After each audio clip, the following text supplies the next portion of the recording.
Hi there, this is Irina Barnett, and I love having conversations about life's defining moments and understanding human experiences.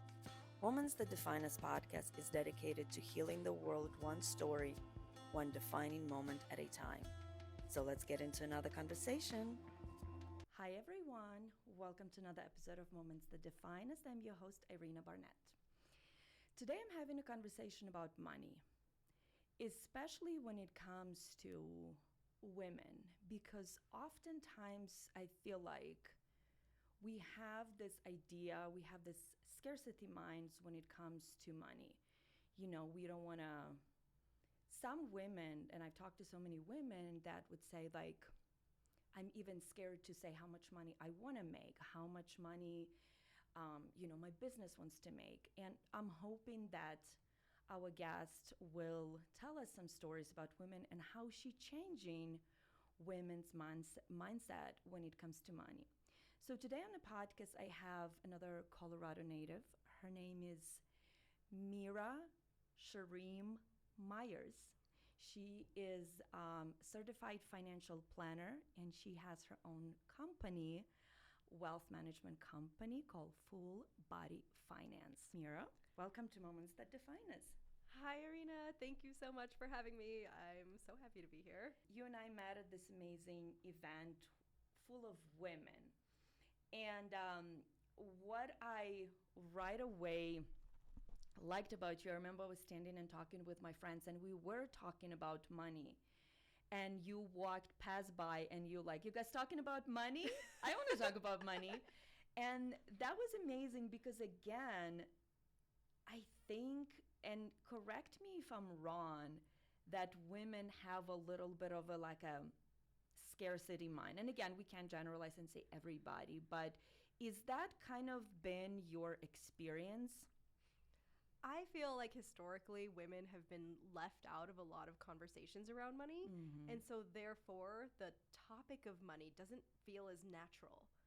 And so, when we think about talking about money, it brings up these feelings of like, maybe I don't know enough, or I don't know what I'm talking about, or there's just a feeling of discomfort that I think a lot of women feel when it comes to money because it's not kind of a native thing. So for so long, women didn't have access to credit cards. Women couldn't take out mortgages. So already we were excluded from this financial conversation, and that prevented us from really getting to know money and creating a relationship with money. Yeah. I mean, isn't it like in the 70s that women were able to apply for credit card under their own name? I think it was in the 80s actually. I don't think it was until the 80s. We're gonna double check that. But I mean, 70s or 80s, like it doesn't Not really that matter. long ago. It's not that long ago, and people oftentimes want to think, oh, it's been such a long time. Like it really hasn't, it really hasn't, because we are in our 40s. So, back in the day, like if we were women, that were living in the 60s and 50s, we would not be able to get credit cards. So I'm glad that is changing. It's still not where it really needs to be when it comes to funding women businesses and all of that. I wanted to first stop talking about finances because I wanted to really get to know you and your defining moments and your upbringing. And in that, we're also going to talk about like your relationship with money and your family and how that was taught to you. You are Indian American? I was born and raised in Colorado. My parents both moved to the United States from India. Why did they decide to move from India to United States? Well, I really think that my mom, she moved over to Colorado from Delhi when she was 12 years old. So she wasn't really making a decision at that point in her life, but her parents saw opportunity. They were given a chance to live in the United States. Her dad got a job as a professor in Colorado and wanted to give his kids more opportunity. So he had them come over from India to America. And so she, spent most of her adolescence and adult life in the United States. And then my dad went to medical school in India. And then him and my mom's marriage was, I'd say, like arranged-ish, mostly arranged. And so they started writing letters to each other. And then he came out here to be with her. Your parents still together? Yes. Yeah. So growing up in a immigrant household, because you're first generation, right? Tell me, how was that? And specifically, what I want to know is what was taught to you, or what were the conversation in your household when it comes to money and work? I think that in an immigrant perspective, from an immigrant perspective, hard work is really the key to success. So my dad was up early in the morning. He had his own medical practice. He'd come home late at night. He was working most of the time. And so that was my perspective of, if you wanted to make money, be successful, it required a lot of sacrifice, a lot of work. And then my mom, on the flip side, she was very thrifty. She still is. She loves, a good deal. She's never going to pass by a clearance rack. And she really taught me the value of money and, not to think of money as a frivolous thing. But I think I did have kind of two competing voices in my head, because when, my dad started his own medical practice, and that's kind of a risky endeavor. There's a little bit of like entrepreneurialism that goes along with that. And that is kind of the polar opposite of somebody who's kind of hoarding and has the scarcity mindset around money and doesn't want to take risks. And so I definitely had both of those voices in my head, that like wanting money maybe isn't great, spending money is not really great. But also, in order to be successful, you do need to earn good money, so that your life is much more taken care of. So I think that really did color the relationship that I developed with money, and just my whole understanding of how money works in this world. I'm curious, are you the only child, or do you have siblings? I have one older brother. One older brother. Okay. So, because for me growing up, I grew up in Ukraine, and we didn't really have conversations about money with my parents, right? But I know living, even if somebody immigrates to United States, it's different culture here. So did your parents talk to you about money and okay, like this is, and obviously depending on the age, right? But okay, this is how much we earn, this is how much we spend, this is the bills, all of that. No, definitely not. There was no transparency. There weren't really conversations around money. It wasn't something, I think still it's not something that like most households talk freely about and openly about with their kids. So no, I definitely didn't understand money. I remember getting my first job out of college, and they gave me the paperwork to do my tax withholding and my retirement account withholding, and I just panicked, and I was like, I don't know what any of this means. I don't know what to do. I feel like I missed out on a whole education here. Like, I graduated college, degree in economics, like I felt super smart, and then I get this paperwork and I was like, I don't know what any of this is. I don't know what to do. And so that was a moment of realization for me, where I was like, oh, like there are just certain things about money that certain people are taught through their families or in conversation, and a lot of other people just are never taught them. Yeah. And you kind of go through the world assuming you're supposed to know more, when in reality it's just this education gap. Like, nobody's taught you, and that's no fault of your own. I think you bring up such a good point. You said, I got degree in economics, I felt smart, but yet you came to the real world, outside of college walls, and you're like, okay, I'm having this degree, I should know this, but yet I don't know. And it's so interesting that even degrees in finances and economics don't teach you those things that we really need to know, either you are in finances or not. Well, and I think the harder part too about it is that we feel this shame that it's like, I should know this, and therefore because I don't, there's something lacking in me, and I'm just not a money person. I feel like all of these thoughts tend to come up when we're introduced to something financial that we're unfamiliar with. It's like, oh, I probably should know how to do this, but I don't, and that's on me. When I don't know, I think a lot of that can be released, and really when we recognize like everything is just learning. Right? It is everything. I recently had a conversation with my dad, and I said, everything is scary until you try it. Yeah.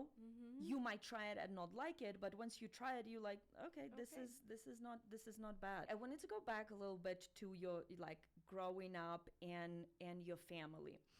You are a mother yourself, right? 2 kids? Yes, 2 kids. 2 kids. Your husband is not Indian. No. He is American, correct? So tell me how how are you creating this like blended household of different cultures, of different countries? I don't know. Are you speaking to your kids?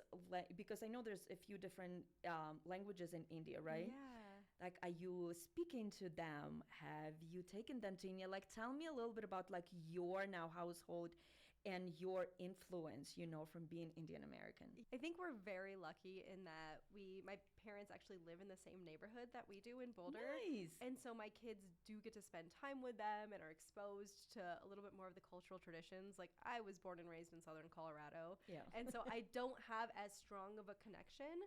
But because my parents are close by, my mom will have TV on and it'll be in Hindi and the kids will be exposed to the language, and they have, chai every evening. And so there's a lot of these little traditions. And then on top of that, actually, my dad and I currently co-run a bed and breakfast property in India, in the foothills of the Himalayas. And so every year I go out there and we stay there for about a month. And Beautiful. I love that. Yeah, and it's been such a fun project. It's on his familial property where he was born. And so we spent years knocking down the old house, rebuilding it as bed and breakfast style.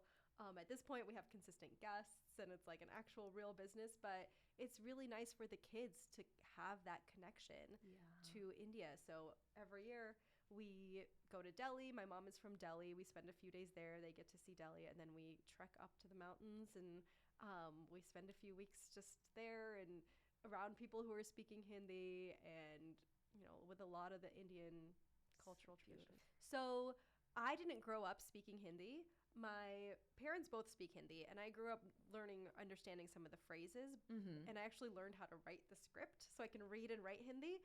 But I've for the past year and a half, almost 2 years now, I've had a Hindi tutor because I wanted to learn it. I decided that I wanted to learn it, especially with my dad and I running this business in India. Yeah. So I myself am trying to learn Hindi right now. And so my kids know certain phrases, and I definitely would love for them to speak Hindi at some point. What a beautiful experience for you, because I think sometimes it can be hard, with parents coming from another country. But if a child born here, you don't have just because you were not born there, so you don't have that connection. But what a great experience, not just for you, but for your kids to go and see, like, what is part of them. I think it's so beautiful you guys do that. I completely agree. And I feel like growing up, I didn't really have that. My first trip to India, I was probably 14. Okay. And then I went again when I was, I think, 18. So I didn't consistently go growing up. And so it does feel really nice for my kids to have an even stronger tie than I did. Yeah. Yeah. Now I want to talk about money. But before I ask a question, I have to tell you, I was trying to find some information about you, just to look at your social media and your website and different interviews you did. And what I liked about you, and also when it comes to money, that you are not like a dry money person. And what I mean by that is that you bring humanity and community, and I think that what you bring into money, because you have an interesting story of how you got into finance. And you mentioned a little bit how growing up, how you thought about money, that it was not good to make a lot of money and where to spend the money. So now it's interesting how you got into finances, because you hated finances before.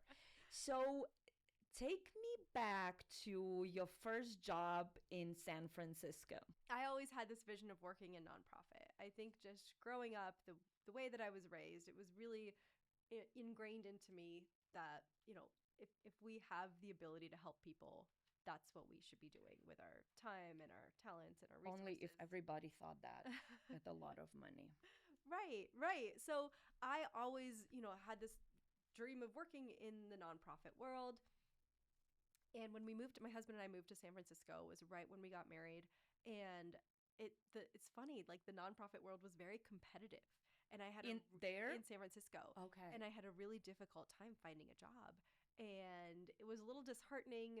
You know, I wanted to experience the city and, you know, have enough resources to where I could actually enjoy it.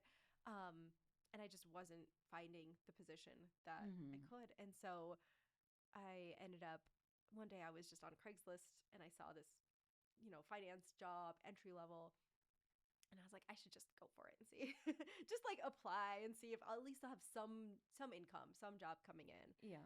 And so I went there to their office, beautiful office in downtown financial district, San Francisco, and the two things happened in that job interview. So the first thing was I met somebody, one of the people that were interviewing me. I think they had like 10 people interview me in a row, just like person after person coming in and asking me Oh my questions. gosh. It was, they really want to make sure that who they hire becomes a part of their community. And so yeah, it was a really beautiful process. But one of the women was telling me that she's head of the impact investing team, which is Mm-hmm. something I'd never heard of. And I was like, oh, what does that mean? And she's like, well, you know, when people have money and they're investing, a lot of the time people want to make sure that their money is in alignment with their values. So if somebody is passionate about, you know, preserving rainforests, they don't want their investments to be in companies that are contributing to deforestation. Or if somebody is passionate about renewable energy, they don't want their money invested in oil companies. Right. And so that introduced me to this concept of impact investing and socially responsible investing, and actually using your money, like growing your wealth, but also using your money to create a better world. Mm-hmm. And so that got me a little bit excited. I was like, oh, like this is cool, you know, like you can have resources and then you can also still help people and also still help yourself. Like this sounds like the best of all worlds. And then later on in the interview, the chief operating officer was interviewing me, and he could tell that I had some hesitations about entering the world of finance. And he's Yeah. like, you know, you have a doctor for your physical health, and you have a therapist for your mental health, and you have a financial advisor for your financial health. And he's like, our company, like we don't sell products, we don't make commissions. People pay us a fee to give them financial advice, and that's all it is. Right. And so that to me also created this like really clean idea of what it was I could do. It's Mm-hmm. like, oh, like I can learn a skill and help people with that skill and they'll pay me directly to give them advice. And that like that's it. It's not me trying to convince somebody of something. It's not me being sneaky. In my head, the world of finance always felt a little like grody. I know what you mean because it can be. People taking advantage of people or people Mm-hmm. being manipulative or people, you know, I met so many when I was getting my CFP. There were people in my class who were selling life insurance, and had no interest in understanding What it how to use finance to help people. They just wanted to get their commissions from life insurance. And so many people I know bought life insurance that they didn't need and spent thousands of dollars every year on this life insurance that's not actually going to benefit that, you know. Yeah. So that was my impression of the world of finance was this kind of gross thing. And so it was really eye opening to hear somebody say, like, actually, you can work in this field and you can do some good. You can help people. Mm-hmm. You can help people use their money to create a better world. And that was kind of a turning point for me. I like that concept of having money, but then you get to decide where your money goes, right? So before we hit record, I was telling you about this book that I'm reading, Start With Yourself. Mm-hmm. This woman, immigrated, who runs a big company in Los Angeles. And she, in the book, something that she said, and I wonder if you ever get that because you work primarily with women founder entrepreneurs. But she said when women talk about money, they always talk about I want to I want to help everybody, right? And she said, and it's great, but they never say how they're gonna make that money. And I tell them like, yes, you should want, you absolutely should want and should help others, but how are you gonna help others if you don't have money yourself? You Yep. know, so she said like, so basically that's what she said. You have to first tell me how you're gonna make money, and then because she's like they give money away before they have the Yep. money. So what I'm curious is that what some of the common things you hear from women, those women founder, women entrepreneurs, when it comes to money and growing their wealth and growing their money and growing their businesses? I'll say that a theme that comes up a lot is this kind of feeling of being undeserving. And I don't know. Oh my gosh. Oh. And I don't know. I mean, it's most likely societal, cultural, but like Absolutely. women making so much money and feeling like I shouldn't have this. I don't deserve this, or like I'm not doing enough to make this, or even people, making 7 figures a year being like, well, I don't think I'm hiring you, but I don't know if I really need you. I'm not there yet. And I'm like, girl, you're making 7 figures a year. You're there. Right. Like you're in this position where you have the ability to steward your wealth. So I love what you said about women wanting to use money and like give and support their community, but not yet having it themselves. And that also is like really a big backbone of my own financial practice, the practice that I'm running, because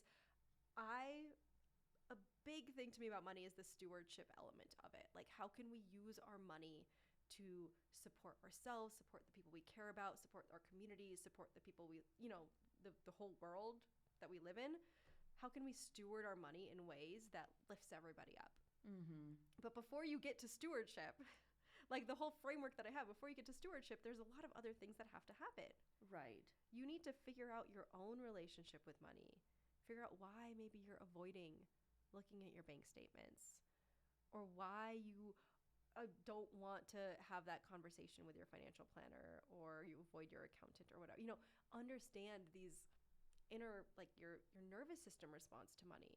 Understand your mindset and the things you were raised to believe around money. Mm-hmm. And then once you do that, then figure out how you can start to build your own wealth.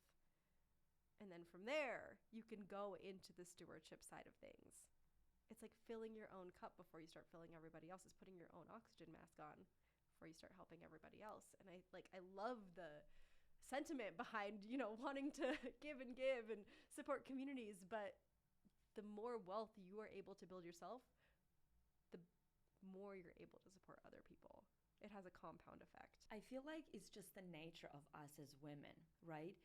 Women are so communal, and we I'm sure you and I can relate because we are both moms, right? Like that comes like, okay, I need to take care of my kids and my family and do all of that. And I think it also, the same type of thing comes up when we have a community, like you said, filling somebody else's cup before you fill your own. Also, interesting point you brought up about like psychology. Mm-hmm. And like, how your nervous system reacts to it. Talk to me more about that, and kind of how you, in your firm, in your practice, because you're not just talking about money, you're talking about everything, the relationship, that all of that.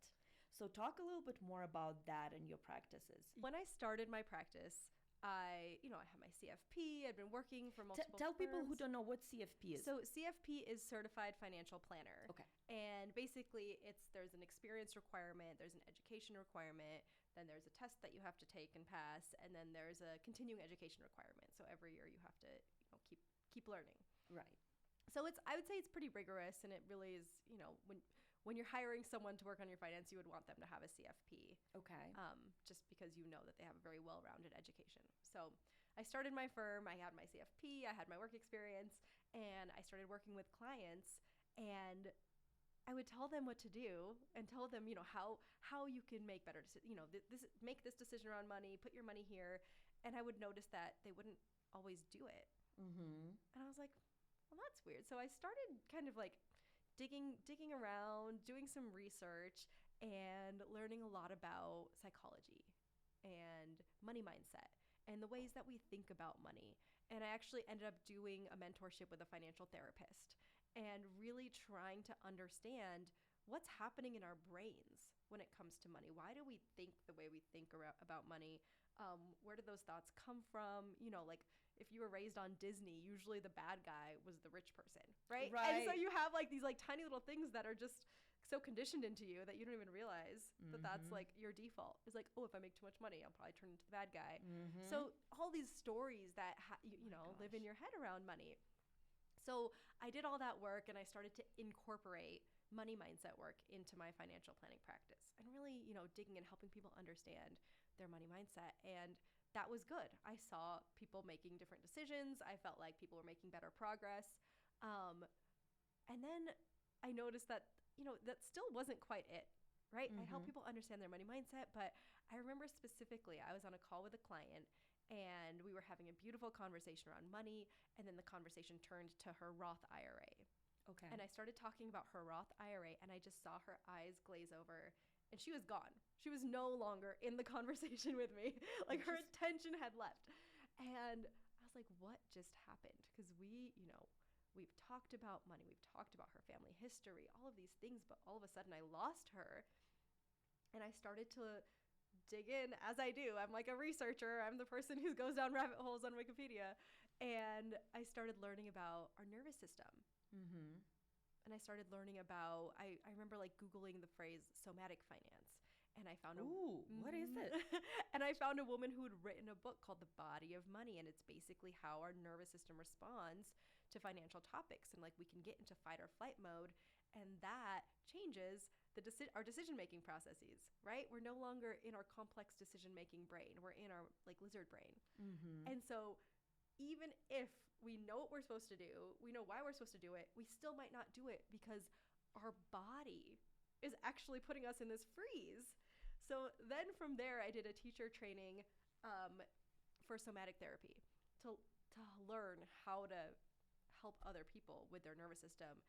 And I think that was really a defining moment for my business, to be able to look at people and say, okay, hey, sometimes when this topic comes up, you might feel like this in your body. Here's what you can do to get out of that state, to get back into a regulated state so that we can continue the money conversation and, try to like ease up on some of the fear response that we're having and some of the avoidance that we're having.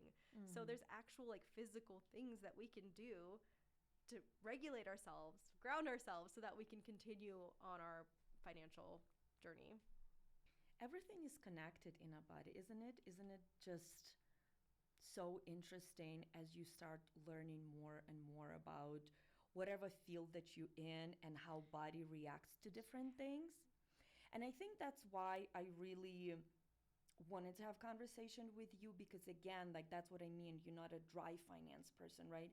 And to that point, so many of us think in finance like that, because it's usually a man in a suit who like either try to sell you something, or even when it's like financial advisor and stuff, it's not really very personable. I'm not generalizing, but that's usually like when you look at the world of finance, there's not a lot of women there. It's changing, thank goodness, but that's kind of what we see. I'm also curious about like the clientele you work with, because and tell me if that was your experience. I think when we start a business, we kind of try, like, okay, I want to help this type of people get to this goal, all of that. But what is your clientele now? Like how much, also, like, I don't know if you have that, but also do people that come to you have to have specific amount of money to work with you? Also how your business kind of changed? Who did you work with that maybe you don't, and vice versa? Can you talk a little bit more about that? I think when I started my business, I was in this like, I want to help everybody kind there of you naivete. go. There you go. Exactly. And so I had really low prices, and I would have people coming to me, and very quickly I became like fully booked and overwhelmed. I didn't have time to grow my business. I was just seeing client after client every day. And it was a lot. And I would work with people, and people would come to me who weren't really in the position to be hiring a financial advisor, but they thought that that would be like the solution to their financial problems. And so, I started my business in 2020. And it's a COVID baby. It's a COVID baby. And over the years, I've really had to refine and distill what it is I do, what my expertise is. Like I said, I used to work with everybody. Now I work with a very specific clientele, people who are earning well and still aren't building wealth maybe, or feel disconnected from their money, or really just want someone to make sure everything is optimized, because financial systems can be confusing, and I'm just a big nerd, and I love I love doing it, optimizing. And so I wouldn't say people have to have a certain amount of money to work with me, but I've set my fees such that Mm-hmm. you wouldn't be able to work with me unless you had a certain amount of money. Right. And that was really me putting on my own oxygen mask, because I resisted that for a really long time. I wanted to be accessible, and I wanted to be everything to everybody, and it wasn't benefiting me or my clients. They didn't benefit from me being overworked and stressed out. Yeah. And I wasn't able to build my business the way I wanted to and show up for my family the way I wanted to in that place. And so now I feel like I have a really good cadence. I have great clients. And I'm excited about growing my firm in a way where maybe in the future I can support a wider swath of people, Mm-hmm. but doing it in a way that feels nourishing to me and doesn't lead to burnout.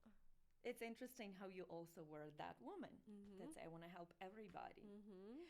But I also think that when we start business, and I do believe that it can be applied to any business. You start, again, you have an idea Mm-hmm. of why you're starting this business. But then you kind of have to try, like trial and error, you have to fail. I believe that you have to fail to see, okay, this one didn't work, so let me kind of switch. The same happened to me in my podcast, but like you do have to kind of try, try different things. I wanted to talk about your like entrepreneurial journey. So you mentioned you started your business in 2020, right? So you are in San Francisco. You got your first job. You're really interested in that impact investment. So talk to me about leaving leaving the corporate world and why. What was the why behind starting your business? So I actually didn't have any intention of starting my own business. This was not like a conscious decision that I made one day. I would say I've always had an entrepreneurial spirit. That's definitely something that's just I always like have these ideas for side businesses, and that's always been a part of me. But I really enjoyed working in the financial planning firms that I worked for. But when it was 2017, and my son was a year old. Mm-hmm. And for the first year of his life, he'd had a nanny at home, and I'd been working. And I felt like I wasn't doing a good job at anything. Yeah. I felt like I was missing milestones with my son. I felt like I wasn't staying late at work, and wasn't, sometimes some work cultures reward that. And my work culture said they didn't reward that, but I think that there was still a little bit of like, so and so stays late and gets all this extra stuff done, and Right. a little bit of that. And so I felt like I couldn't show up fairly to Mm-hmm. both parties. And so I tried to negotiate my way into like a part-time position with my work, or maybe work from home a couple days. This was pre-COVID, 2017. So no one really had work from home policies, and they were like, no, you can't do that. And at the same time, a friend of mine was starting her own financial planning firm and needed a planner to help out. So she's like, you can come work for me. You can work part-time. I'll pay you double what you're making now. So you'll end up with the same salary at the end of the day. Great. So I was so happy about that. So I got that job, and it was in Denver, and I was commuting back and forth and trying to work from home. And then one Sunday morning, I just got this voicemail that was like, sorry, it's not working out. Oh, from your friend. Mm-hmm. Oh. And my email was cut off, and it was a very difficult moment for me, because I had been, I didn't start working in finance until I was 26 years old. Mm-hmm.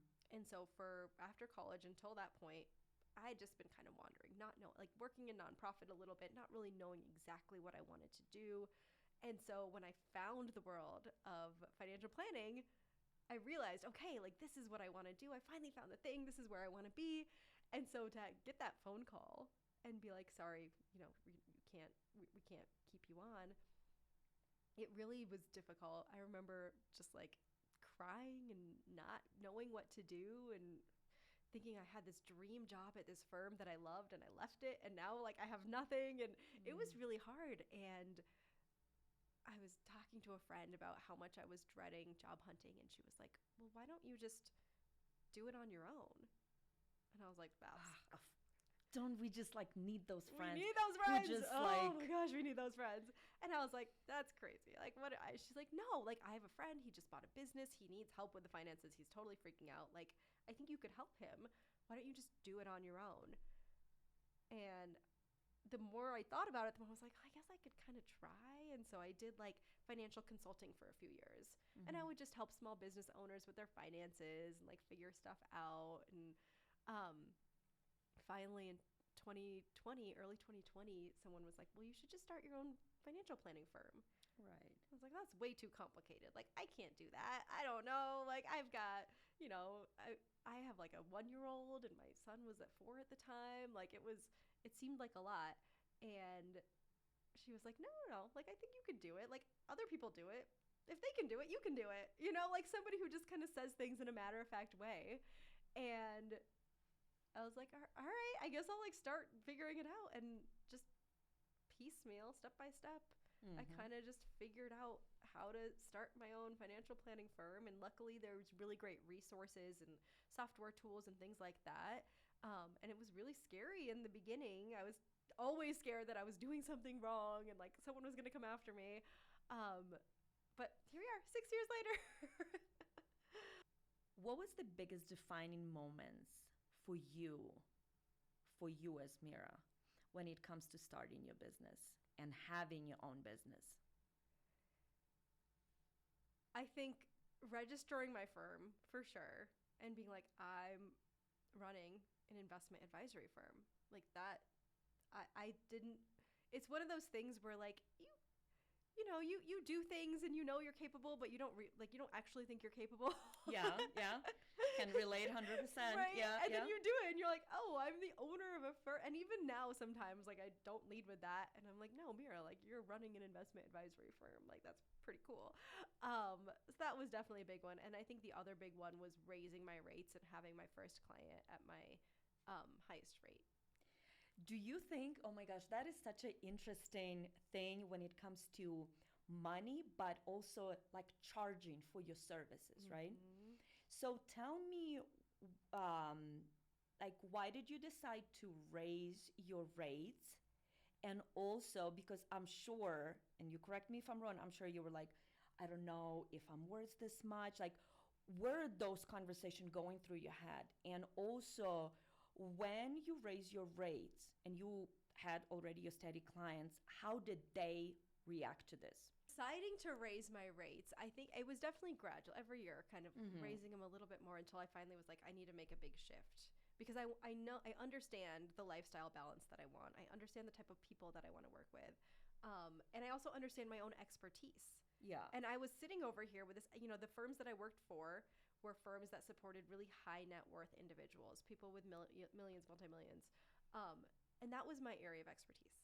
Yeah. And so I wasn't fully utilizing that too with the clients that I was seeing in my practice. And so to me, it felt like there was just a lot of potential that was being wasted.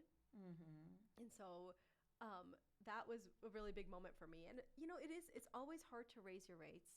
But I think something that we also need to remember is that there is a buyer for every price point. Say it again. There is a buyer for every price point. Someone is going to be out there looking for a watch for $5, and someone out there is going to be looking for a watch for $50,000. Exactly. And they're both watches, and they both tell time. Exactly. They both, and you end up in the same. So I think for me, that was like a really good reminder of I can raise my rate. And then what happened when I raised my rates? What happened? The quality of my work got so much better because I created a new standard for myself.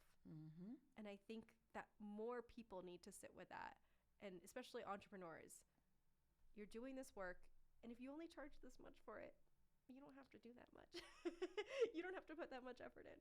When you start charging this much for it, you got to be dialed in, and it's going to get better, and you're going to feel better about it, and your clients are going to get better outcomes. Everything is going to improve. And so that does require you to really analyze your relationship with money and really understand what triggers you have around money and what's holding you back.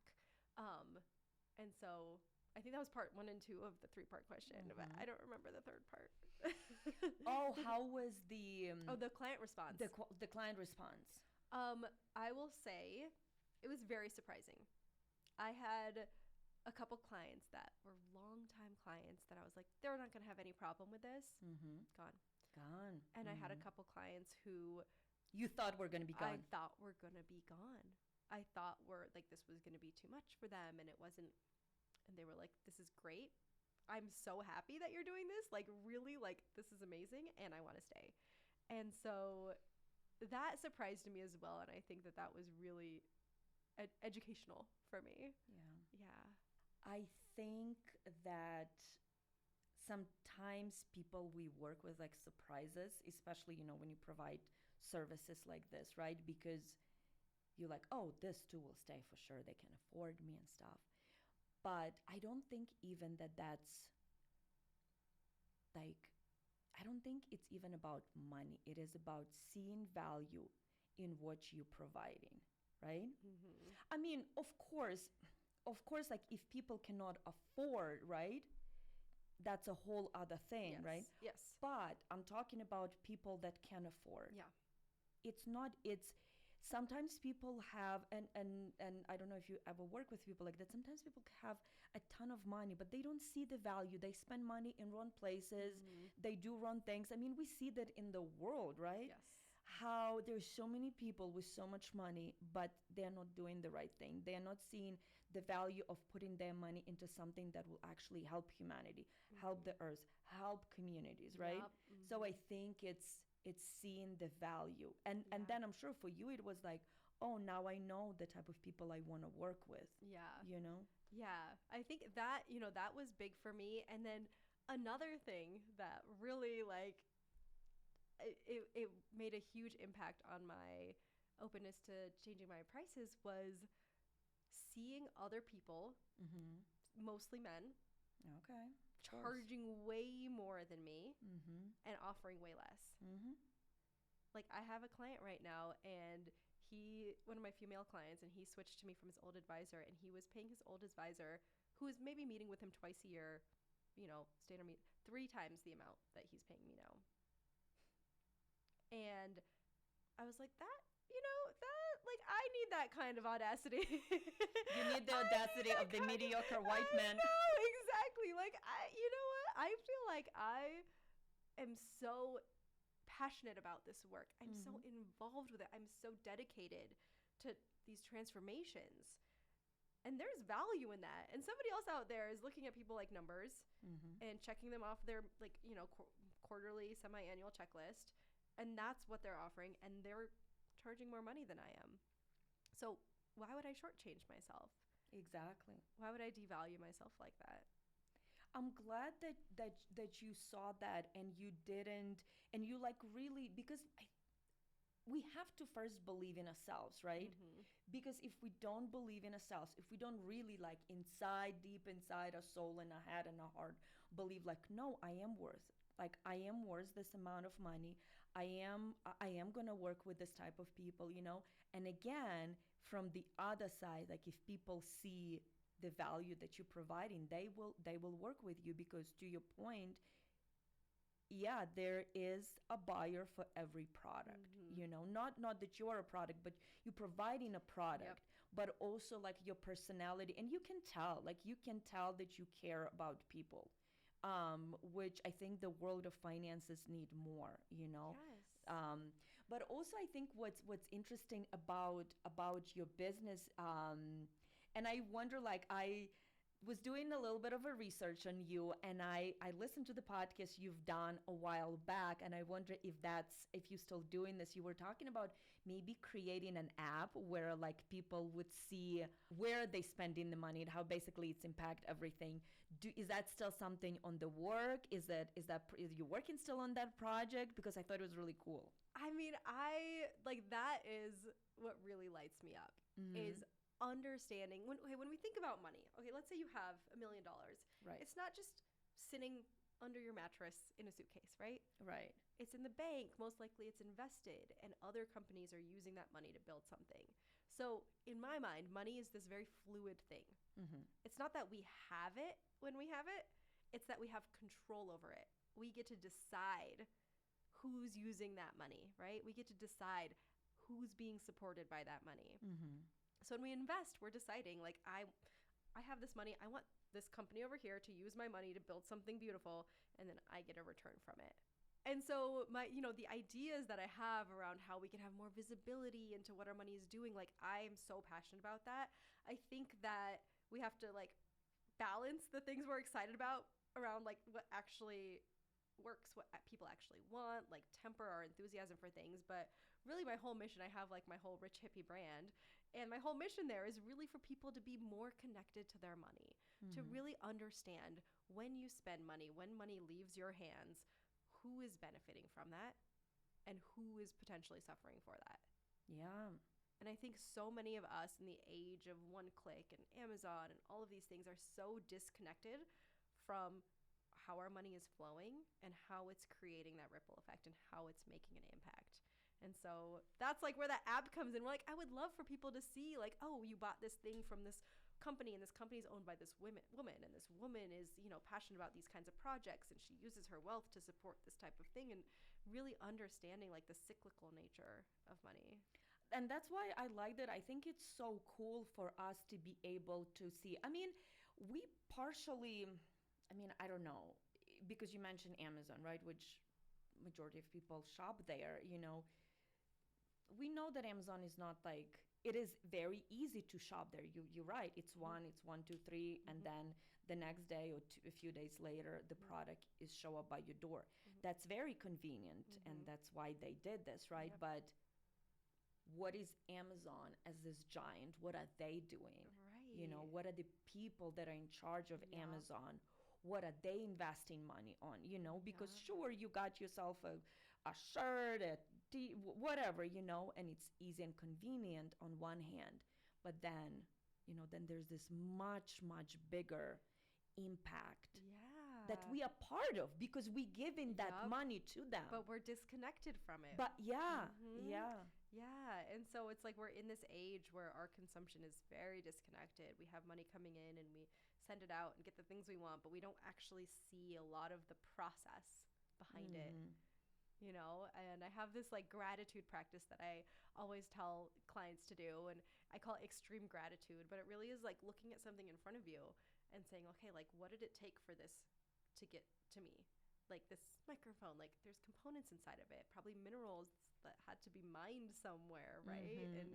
There's factories, and there's, the owners of the factories and the companies, and like all of these different forces came together so that you could have this thing that feels very basic on the surface, but is actually super complex. Yeah.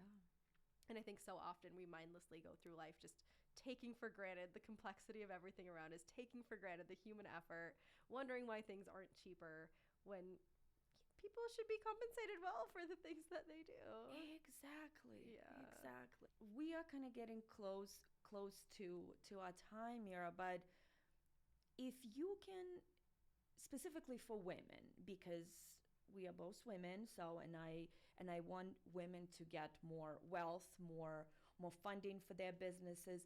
But in general, what one piece of advice you would give to women when it comes to money? I would say don't shy away from a financial education. Don't assume that somebody else in your life has it figured out for you. Do the work. You don't need to. I always tell this analogy because like I don't really like driving. Okay. My husband will drive. If he's around me, he drives all the time. We just took a road trip all the way out to Oregon and back. He drove the entire time. I still think it's important that I know how to drive. Yeah. So don't shy away from your financial education. Great comparison with, how you said, even though my husband drives, I want to know how to drive. Yeah. So I can do this. I think it's also important that this point of view is important for women because, obviously when we get married, we don't think, oh, I'm going to get divorced, right? And I tell some of the friends, like, you should know about money. Because, sometimes in relationship, like we all do different things, right? Yes. Sometimes both spouses are involved in finances, sometimes not, and that's fine. Whatever, like that part, I don't care. Like whatever works for each of the couple, right? Do that. But still, like, if something were to happen, right? Like you should know where to pay bills. You Mm-hmm. should know what's in the bank account. You should know about, because we all have like a credit cards, right? And different debts and stuff. Mm-hmm. We should all know, even though if your husband is taking care of the finance, it's important for you to also know Yep. if investment or anything, like both people should be involved. And I think it's Yes. important specifically for women, because Yes. oftentimes you hear like people get divorced and women are left with almost nothing. Mm-hmm. The Yeah. credit goes down and everything, and it takes time Yep. to rebuild all of Mm-hmm. that. So I think it's great advice. Yeah, and I've also seen so many situations where somebody's spouse passes away or they get divorced and the woman finds out that the finances were not being taken care of in the way that they Yes. thought. And all of a sudden, they have to try to figure things out. They're left with kind of a mess. It creates so much stress on top of the stress of a relationship ending or being lost, Yeah. This other layer of financial stress and administrative stress. And so I think it just it's part of your own personal development journey, right? Your health journey, your mental wellness journey, like your financial wellness journey is part of that whole becoming. Yeah. Absolutely. Mira, where can people find you if they wanna talk to you, if they are ready maybe to talk finances, investment? Are you taking clients? Definitely open take clients. My website is fullbodyfinance.com. Or you can find me on Instagram at Meera Shireen. Thank you for Oh this my amazing gosh. conversation. Thank you. This was so much fun. Oh, I love talking to you. I feel like we could just talk all day. We could. Thank you so much, everyone, for watching and for listening. I hope this conversation was helpful for you. I know, like, money still in a society is still like the topic to where, like, don't talk about it, don't share. But I think we have to talk about money, because without money, we can't have a life. And you're right. People say, like, money can buy you happiness. That's true. There are a lot of rich people who are very unhappy. But to survive in this society that unfortunately we live, we have to have money. And as Meera mentioned, like, she wants to help people to make great impact with money. So if you are in the position where you ready to talk about your finances, to talk about wealth management, you can reach out to Meera and start that conversation. But for today, thank you so much, everyone. I talk to you next time. Bye. Thank you so much, everyone, for watching Moments That Define Us podcast on YouTube. Make sure you subscribe so you know when the next episode is coming up. But not only subscribe, share with other people so we can build community around this podcast, so we can share more stories, more defining moments. Because as I always said, sharing a story has the power to heal. So subscribe and share, and let's build community. Thank you.